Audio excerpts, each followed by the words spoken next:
is Fernando Bello, and I am with Emma King and Linda Lund.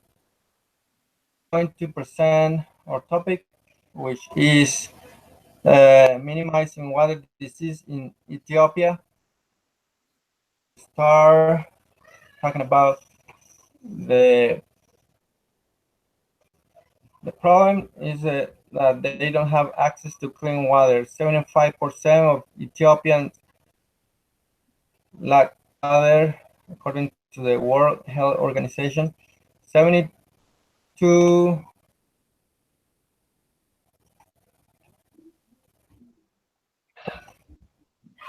lack access to improve sanitation. Many many people do not have proper bathing and bathroom access. It's a widely used practice which can cause many water sources to be affected. While many efforts organizations around the world to provide Ethiopians access to reliable sources of clean water, many depend on their sources of water. It's a big problem because we have to travel many long distances, especially women and children, 6 hours to find water. So some of the water they have high levels of fluoride that cause a lot of damage. And there are many effects of dirty water on Ethiopia, like the following. There are especially three types of water diseases: water wash diseases and water-based diseases. Wash diseases originate from a lack of personal hygiene, so we plan to the population on the common mouth diseases like such Shigella, which could cause diphtheria, scabies, leprosy, trachoma, skin infections, and ulcers. The waterborne diseases involve diseases that come from consuming animal and human waste contaminated in the water, like typhoid, cholera, hepatitis, diphtheria, and diseases are part of this category. And water-based diseases comprise of diseases spread by living organisms in the water. The most common parasite is schistosomiasis. Is some kind of worm that contaminate the water sources and borrow or are ingested and live off the body for years. According to the CDC, it is the second deadliest parasitic disease in the world, and it is known to potentially lead to kidney failures, liver failures, or bladder cancers. It kills over 200,000 Africans each year. So Emma King, which will keep the presentation.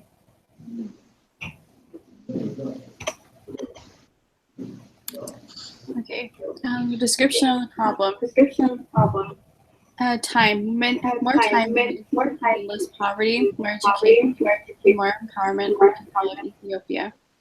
Poverty. In Africa alone, women spend 40 billion hours a year walking for water. Access to clean water gives communities more time to grow food, earn an income, and go to school, all of which fight poverty. Ethiopia is one of the poorest countries in the world, and they lack some of life's necessities. Education is another problem that they face. Clean water helps keep children in school. Less time collecting water means more time in class. Many children spend up to 6 hours during droughts going to collect water, and this means children are missing school. Education is an effective way to help these children change their circumstances. Women are responsible for 72% of the water collected in sub-Saharan Africa. When a community gets water, women are able to help their families and give their children the opportunity to go to school and get an education. Not having to worry about collecting water gives these women the opportunity to be more self-reliant and courageous to make changes in their life. They start businesses, improve their homes, and take charge of their own futures. Clean water and proper toilets helps gives access to clean water and improves their way of life. There is also a lack of government help. The government has been chaos for many years, and due to the problems in the government, they there is a lack of control of their military, and the military have destroyed marketplaces and crops. Farms and marketplaces employ many people, and by destroying their places of work, cause the loss of unemployment, which is needed to sustain a way of life for the people of Ethiopia. So our intervention, many organizations are making significant efforts to bring water closer to the people. Our goal is to minimize water disease through education and providing disease detecting resources to help Ethiopians identify and prevent water diseases. Our methods are aimed to help the people feel more self-reliant in these efforts. Our intervention has three parts: education, resources, and self-reliance. Our needs assessment is prior to implementing our program in Ethiopia, we will first assess which areas of Ethiopia have the most need. Then we will do a needs assessment of the region. We will assess their current quality of water, the trends in the water sanitation, and water diseases. With that in mind, we will educate them according to their needs. Education is necessary to help solve the problem of unsafe drinking water. It provides a basis of knowledge that will not only help Ethiopians understand how but why prevention measures need to be taken. Our education training will take 4 days, and each part will be split into 2 days increments to ensure our education is being understood. We will also provide picture flashcards for leaders so they can bring the information back to their villages to ensure their people will be able to understand what is being taught. Day 1 and 2, first we will go to a region and meet with the village leaders in that area. We'll provide transportation for each of the leaders to meet us at a certain location. We educate and train them on water safety and water management. The information they gain at the training, they will then train their people according to their needs. On day 3 and 4, we will teach proper hygiene on how to build a cat hole for bathrooms and symptoms of diseases that are caused by unclean water sources. By doing this, they're able to reduce the human waste going to clean drinking water, and if water is unclean, they're able to detect symptoms of diseases which will help reduce spread of those diseases.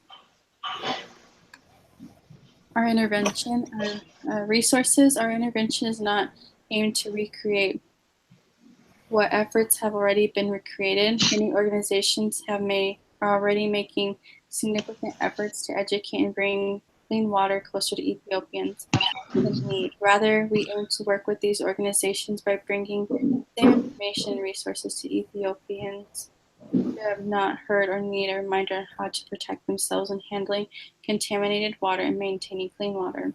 After 4 days of educating, we will also act as a resource by periodically checking up on and participating with villages in the region.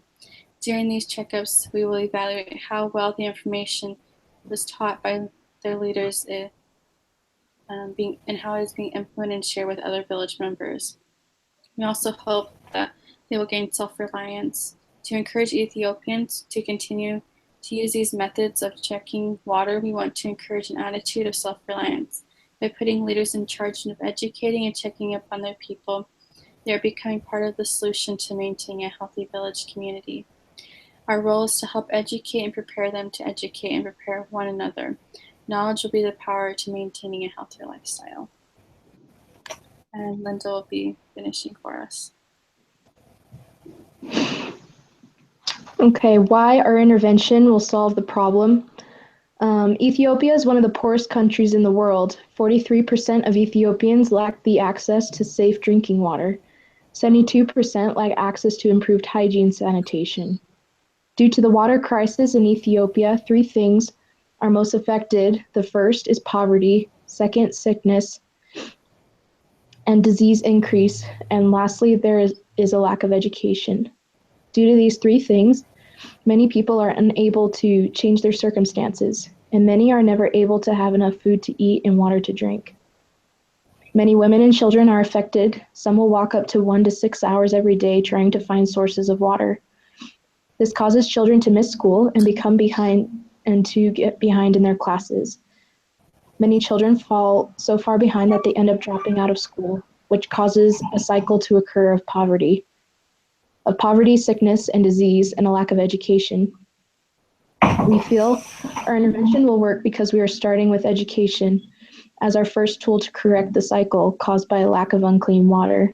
We plan to educate leaders of communities on proper water cleaning and maintenance, proper hygiene, and signs and symptoms of disease, so they are better equipped to recognize when problems arise to stop the spreading of diseases.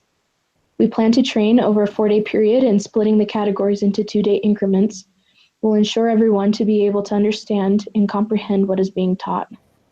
We also plan on sending leaders back to their villages with photo flashcards and information for people in their communities to know what to do for themselves on proper cleaning and maintaining of water sources.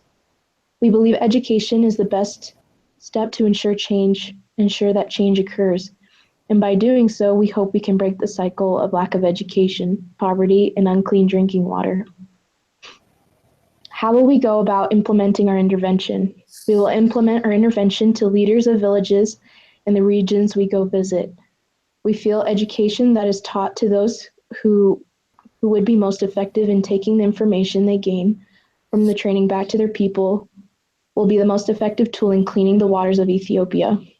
We also feel that having a program set in place to ensure the proper education is being sent out will help Ethiopia overcome the issue of unclean drinking water and bathing water. We hope to inform leaders through a 4-day training course that will be taught in 2-day increments. This will be done to ensure everyone is able to understand and comprehend what is being taught. Over the course of a 4-day training, we will teach proper hygiene through using a cat hole and using the restroom, and learning the signs and symptoms of some of the diseases caused by unclean water.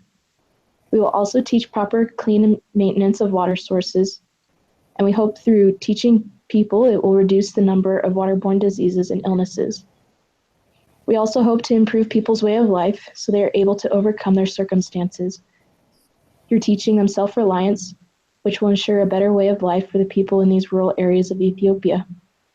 Through the process of villages being informed by their leaders, we hope as an organization we will be a strong resource for those leaders that they may need further if they need further training and guidance. And that is the end of our presentation. Thank you for listening. Thank you, and have a happy Memorial Day.